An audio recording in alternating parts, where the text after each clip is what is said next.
Good evening, guys. What is going on at Chelsea right now? What's all this latest transfer news we're seeing? Marcus Rashford, Kenan Yildiz, Rafael Leao, Cucurella might be leaving, so might be Jackson, Enzo to Real Madrid, a possibility.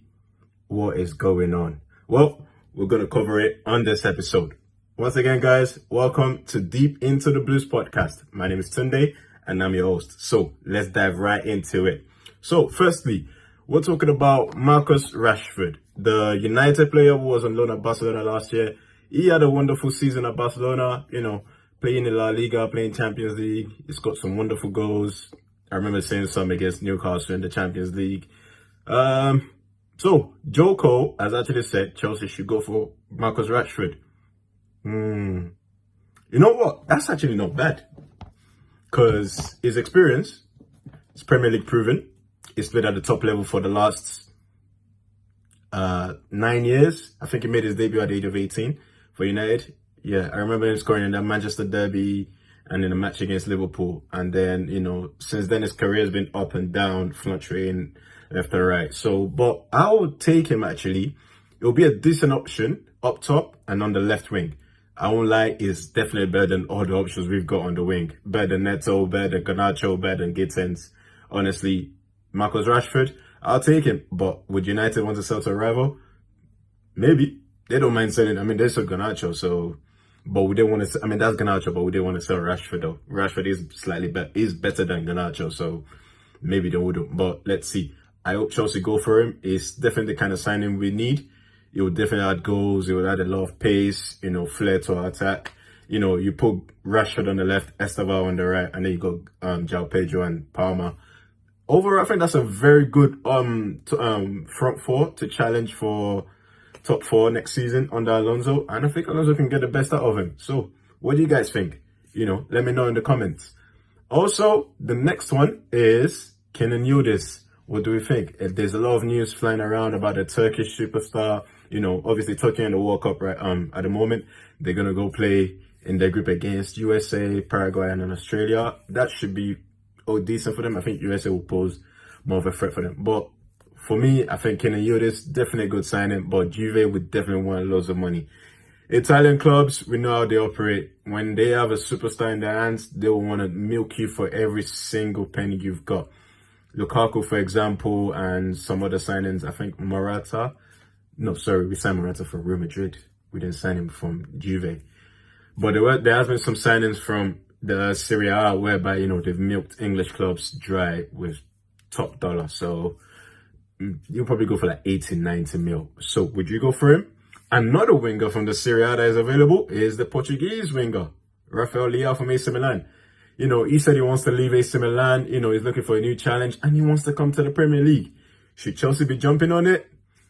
For me, I'm a bit, 50-50 on Rafael Leao because he can blow hot and cold sometimes, in a way that I seem like, he's talented. Yes, we know the talent is there. He's got the flair, he's got the pace, he can dribble, but there are times when I feel like he just overdoes it so much. Like, I was watching AC Milan in the Champions League game one time, and I've seen this guy dribble past 5, 6, 7 players. And then the next thing just put the ball in the back of the net, and then he's trying to back heel to score the goal. I'm like, bro, just put your foot through the ball. Like, just put your foot through the ball, smash the ball into the net, and then you're there doing all this back heel stuff. Like, it's not helping. So, I'm a bit, left and right with Rafael Leao. Sometimes, I feel like he just overdoes it. So, what do you guys think? Let me know in the comments as well. Now, up to Cucurella. Cucurella. He likes Estrella. Is that how this one goes? I think let's just cut that. So, Cucurella wants to leave Chelsea. Oof. Cucurella's been at Chelsea for what, 4 years now? I think we beat Man City to sign in 4 years ago under Tuchel. He came in with the idea that he was going to work under Tuchel, work for a top coach, challenge for Premier League titles, playing the Champions League week in, week out, every season. But so far, he's only been in the Champions League once or twice now, playing in the Conference League, and now he's no longer playing. So now he wants to leave. To be honest, I don't blame him for wanting to leave. Again, you guys have to understand this. I don't blame any current big player at Chelsea that wants to leave. If Palmer says he wants to leave, I don't blame him. If Cucurella says he wants to leave, I don't blame him. Enzo is saying he wants to leave, I don't blame him. This guys came in thinking, oh, you know what? We're joining a big club. They're going to challenge for the Premier League title. They're going to be in the Champions League every single season. But so far, they've only been in the Champions League once or twice, you know. Enzo, you know, he played half a season for Benfica and Chelsea, but again, it's the same thing. He's not in the Champions League every single season. He wants to play Champions League. That's where the top clubs are. That's where, you know, you make your mark. That's where you make a name for yourself. The Champions League is the Premier League of European football. That's where you want to play. And that's where most players, you know, every single big player wants to play. That's where they, you know, they make a name for themselves. And obviously Enzo and Cucurella, they're looking at like, you know what, we're not going to sit here and wait till another season, you know. This is not what we wanted. This is not what we want. This is not what you said you're going to do. Now, you know, that's why they spoke out during that international break when they said, oh, you know, we don't have experienced players. We don't have the players who know how to do it, especially after that dreadful showing against PSG where we got smashed 8-2 on aggregate. Yeah, Cucurella said, you know, we don't have done that. They're basically saying we need experienced players. And that's what we've been saying for years. We need experienced quality players in this team. But somehow the owners don't feel like, oh, experienced players. It's like they're allergic to experienced players.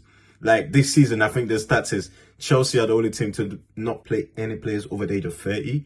And I'm just there like, are we allergic to experienced players now? Like, do they have like some kind of allergic reaction to players over the age of 30? Because I'm confused. Like, these are the players, you know, who have been there. They will help all these young players and they just don't see that.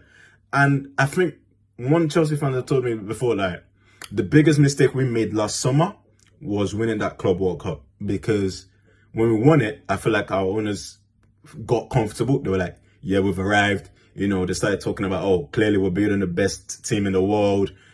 And then look what happened. We got a reality check by PSG in the Champions League. We're getting smashed left and right by relegation teams in the Premier League, getting beaten at home by teams who don't normally beat us. You know, teams don't even fear us no more.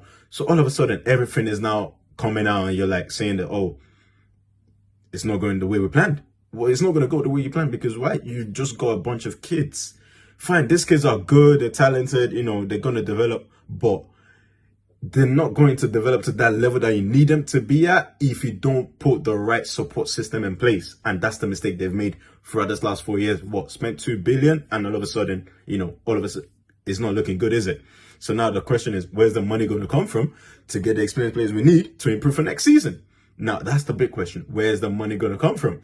Because we spent, what, 2 billion? And now, you know, we're stuck in the loophole. We don't know what we're going to do. We don't know where we're going to get the next money from. Are we going to sell players to fund the transfer window? Players like Enzo, Cucurella, Jackson, probably, you know, the Lap, Garnacho, Neto. Are we going to sell these players to fund, you know, the players that we're going to bring in for Xabi Alonso? Because if we can't afford the players that we want to sign, the experienced players, I'm telling you, it's going to be another long season. We might not even finish 10th. We might be looking at finishing 7th, the same way Spurs finished 17th, this past Premier League season. So clearly, there's a lot that needs to be done by these owners. So let me know what you guys think. You know, where's the money going to come from? Who should we sign? Who should we sell? Who should stay? Also, in terms of who you should sell, Jackson as well. Should we keep him?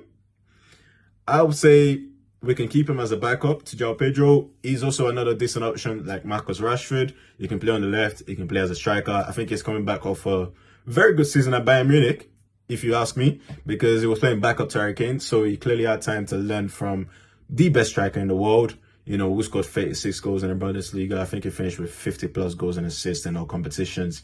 He's gone to the World Cup now with England. Hopefully he smashes it. So Jackson has learned from him. Let's see how well he does. You know, when he comes back, should we keep him?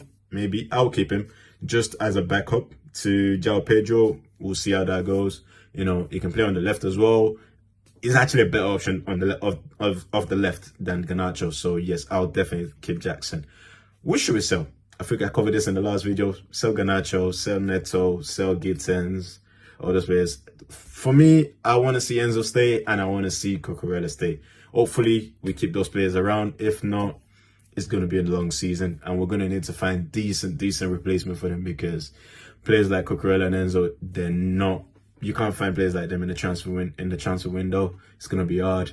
Now, away from Chelsea for a little bit, let's see what's going on in the other transfer news. Real Madrid apparently tabled a 150 million offer for Julian Alvarez. You know what's funny? Last week, was it a few days ago, when Florentino Perez got re-elected as president of Real Madrid, he said, oh, we're going to place a 150 million bid on a player. He's a Champions League player. He didn't give a name. All of a sudden, speculation started flying around. You know, people were saying, oh, it's Vitinha. Then a few days later, Fabrizio came out saying, oh, Olise. But today we heard it's Julian Alvarez, Atletico Madrid. You know, a player from next door, from the neighbor, Real Madrid, Atletico Madrid.